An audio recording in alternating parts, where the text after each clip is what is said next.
Siguradong matutuwa kayo sa mga mangyayari ngayon sa abot kamay na pangarap sapagkat mangyayari na ang matagal nang hinahangad ni Giselle na patawarin siya ng anak niyang si Justin. Dito nga matapos ang ginanap na party para sa mga bata nila Annalyn at Justin ay biglang lalambot nga ang puso nito at magagawa na nga niyang kausapin ang ina niyang si Giselle. Samantala matapos ngang magbigay ng regalo na kwintas itong si Doc Lyndon kay Annalyn ay hindi naman magpapatalo itong si Harry at magbibigay nga din ito ng regalo kay Annalyn. Matapos nga ang naging performance nila Annalyn at Justin ay masusupresa itong si Annalyn dahil nga sa gagawing surprise message ni Harry habang nakasuot ito ng Santa Claus.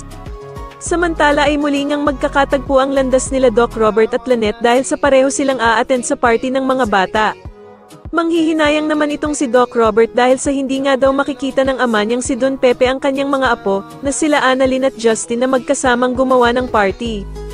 Pero ko-comfort naman siya ni Lynette at sasabihing may pag-asa pa naman daw na makita ni Don Pepe ang kanyang mga apo dahil sa buhay pa naman daw ito. Subalit mukhang nawawala na nga ng pag-asa itong si Doc Robert at sasagutin niya nga si Lynette na kung paano nga daw kung hindi na daw tuluyang magising ang ama niyang si Don Pepe. Sa kabilang banda naman ay ikakabigla naman ni Justin ang pagdating ng ina niyang si Giselle sa party at magagalit pa nga siya kay Annalyn dahil sa kung siya ba daw ang nagpapunta dito. Sasagutin naman siya ni Annalyn na gusto lang naman daw sana niyang magkausap silang dalawang mag-ina.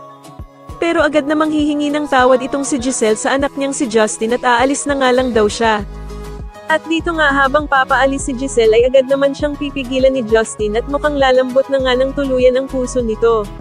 Sa tingin niyo tuluyan na nga kayang magkasundo sila Giselle at ang anak nitong si Justin?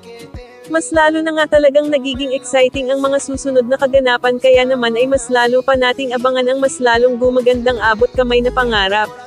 Maraming salamat po sa inyong panonood at sana po ay masubscribe niyo ako. Maraming salamat po.